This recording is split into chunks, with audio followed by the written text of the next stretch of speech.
Good morning बच्चों, कैसे हो आप सब। आशा करती हूँ कि आप सभी स्वस्थ होंगे। बच्चों, कल हमने नेताजी का चश्मा जो पाठ है उसके अभ्यास के प्रश्न कर लिए थे। तो आज हम रचना अभिव्यक्ति के जो हमारे प्रश्न है उनको करेंगे। तो उनमें देखिए, हमारा जो पहला प्रश्न है वो क्या है। निम्नलिखित वाक्य पात्रों की कौन सी विशेषता की ओर संकेत करते हैं। हालदार साहब हमेशा चौराहे पर रुकते और नेताजी को निहारते। इससे क्या पता चलता है, इससे क्या विशेषता उजागर होती है। इससे हमें पता चलता है हालदार साहब का चौराहे पर रुककर नेताजी की मूर्ति को निहारने से पता चलता है कि उनके मन में देश के नेताओं के प्रति आदर और सम्मान की भावना थी। इससे उनकी जो देशभक्ति की भावना है उसका पता चलता है। ठीक है भाई, आगे देखिए। पान वाला उदास हो गया, उसने पीछे मुड़कर मुंह का पान नीचे थूका और सिर झुकाकर अपनी धीमी धोती के सिरे से आंखें पोंछता हुआ बोला, साहब कैप्टन मर गया। इससे हमें क्या पता चलता है भाई, जो पान वाला है वो हमेशा मुंह में पान रखता था, यानी पान खाता था। जब भी वो किसी से बात करता तो पान को नीचे थूक कर फिर बात करता था। वैसे तो वो पहले जो हालदार साहब से जब उससे पूछते हैं कैप्टन के बारे में तो उसका मजाक उड़ाता है, लेकिन जब उसकी मृत्यु हो जाती है तब वो जब हालदार साहब को ये बात बता रहा होता है तब वो उदास हो जाता है, उसकी आंखें जो वो नम पड़ जाती है। इससे क्या है, इससे हमें पता चलता है कि पान वाले के मन में भी कैप्टन के प्रति आदर की भावना थी। कैप्टन बार बार मूर्ति पर चश्मा लगा देखता था। इससे क्या भावना मतलब निकल के आ रही है भी, जो बार बार जो वो हालदार साहब है जब वो चश्मे को देखता था तो उसे बार बार वहां चश्मा लगा हुआ दिखता था। जो लगाता कौन था, कैप्टन। इससे हमें पता चलता है जो कैप्टन है वो उसके अंदर देशभक्ति की जो भावना वो कूट कूट कर भरी हुई है। वो नेताजी के जो मूर्ति है उसको बिना चश्मे के नहीं देख सकता है और इसीलिए वो अपने पास से उसके पर बार बार चश्मा लगा देता है। ठीक है भाई, अगला प्रश्न देखिए। जब तक हालदार साहब ने कैप्टन को साक्षात देखा नहीं था तब तक उनके मानस पटल पर उसका कौन सा चित्र रहा होगा, अपनी कल्पना से लिखिए।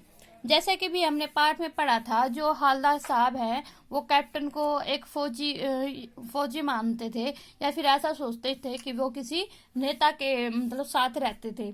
इसी आधार पर हम कह सकते हैं कि उसने उसको बहुत एक अच्छे व्यक्तित्व वाला इंसान सोचा होगा और उसके मस्तिष्क के पटल पर एक गठीले बदन के पुरुष में उसकी छवि देखी होगी। उसने उसको फौजियों के जैसे मजबूत और फौजियों के जैसे मजबूत व्यक्तित्व उसके अंदर देखा होगा और उसे ऐसा लगा होगा कि उसके अंदर जो देशभक्ति की भावना है बहुत ही ज्यादा कैप्टन के अंदर रही होगी। ये सब कौन सोच रहा है, हालदार साहब कैप्टन के बारे में सोच रहा होगा। ठीक है। कस्बों, शहरों, महानगरों के चौराहों पर किसी न किसी क्षेत्र में प्रसिद्ध व्यक्ति की मूर्ति लगाने का प्रचलन सा हो गया है। इस तरह की मूर्ति लगाने के क्या उद्देश्य हो सकते हैं, क्या उद्देश्य हो सकते हैं इस तरह की मूर्ति लगाने से। इससे उद्देश्य हो सकते हैं भी जो मनुष्य है वो मतलब जिस नेता की मूर्ति लगाई जा रही है उसका समाज पर अच्छा प्रभाव पड़े, उसके जो आदर्श से जो उसका व्यवहार था, जो उसका स्वभाव था वो लोग अपनाए, उसकी जो नीति है, जो उसके अच्छे विचार है वो लोगों तक पहुंच जाए। ठीक है। आप अपने इलाके के चौराहे पर किसी व्यक्ति की मूर्ति स्थापित करवाना चाहेंगे और क्यों। ये आपने अपनी समझ से लिखना है भी, आपको कौन सा नेता पसंद है और किसकी आप मूर्ति लगवाना चाहते हैं और क्यों लगवाना चाहते हैं। उस मूर्ति के प्रति आपके दूसरे लोगों के क्या उत्तरदायित्व होने चाहिए, ये भी आपने अपने उससे लिखना भी। जैसे कि जो कैप्टन है नेताजी की मूर्ति पर चश्मा लगा रहा होता है, वैसे ही वो उसका उत्तरदायित्व है, वैसे ही आपका क्या उत्तरदायित्व है और दूसरों का क्या उत्तरदायित्व है उस मूर्ति के पीछे जो आप लगाना चाहते हो। आगे देखिए। सीमा पर तैनात फौजी ही देश प्रेम का परिचय नहीं देते, हम सभी अपने दैनिक कार्यों में किसी न किसी रूप में देश प्रेम प्रकट करते हैं, जैसे सार्वजनिक संपत्ति को नुकसान न पहुंचाना, पर्यावरण संरक्षण आदि। अपने जीवन जगत में जुड़े ऐसे और कार्यों का उल्लेख कीजिए और उन पर अमल भी कीजिए। इसमें एक कहना चाहता है भी जैसे और लोग हैं वो देश के निर्माण में अपना सहयोग देते हैं, जैसे सार्वजनिक संपत्ति को नुकसान न पहुंचाकर, तो ऐसे आप क्या कर सकते हैं, हम क्या क्या कर सकते हैं भाई, हम पानी की बचत कर सकते हैं, हम बिजली की बचत कर सकते हैं, हम पेट्रोल की बचत कर सकते हैं। इन सब चीजों के मतलब हम बचत करके क्या है देश के निर्माण में अपना सहयोग दे सकते हैं। निम्नलिखित पंक्तियों में स्थानीय बोली का प्रभाव स्पष्ट दिखाई देता है। आप इन पंक्तियों को मानक हिंदी में लिखिए। कोई ग्राहक आ गया, समझो मुझे चौड़े चौखट चाहिए, तो कैप्टन किधर से लाएगा, तो उसको मूर्ति वाला दे दिया, उधर दूसरा बैठा है।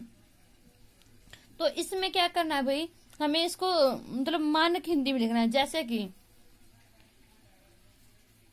समझो यानी कि मान लीजिए कोई ग्राहक आ गया, उसे चौड़े फ्रेम वाला चश्मा चाहिए, चौखट चाहिए यानी कि चश्मा चाहिए, तो कैप्टन किधर से लाया, यानी कि तो कैप्टन कहाँ से उसको लेकर आता, तो उसकी मूर्ति वाला, तो उसको मूर्ति वाला दे दिया, उधर दूसरा बिठा दिया, तो इसलिए ग्राहक को मूर्ति वाला चश्मा ही दे दिया और मूर्ति पर दूसरा चश्मा लगा दिया। ठीक है भाई, आगे देखिए।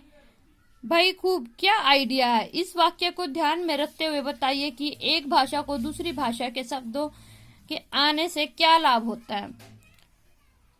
इसमें देखिए जैसे भाई खूब, क्या आइडिया है, इससे जो ये जो वाक्य इससे ये आकर्षक बन रहा है, तो यही बात हमें बतानी है कि जब एक भाषा के शब्द दूसरी भाषा के शब्दों में मतलब मिल जाते हैं आपस में, तो उनमें बहुत ज्यादा आकर्षक रूप आ जाता है।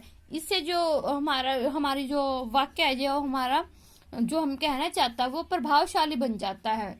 ठीक है, इससे भाषा में के अंदर एक लचीलापन सा आ जाता है, इसमें उसको एक नया स्वरूप प्रदान होता है। अगर इसमें एक ही मतलब इसमें अलग भाषा का प्रयोग ना हुआ होता तो ये वाक्य उतना आकर्षक नहीं दिखाई देता। अतः एक भाषा से दूसरी भाषा के शब्द आने से उनमें लचीलाकार, उनमें नयापन का भाव आ जाता है।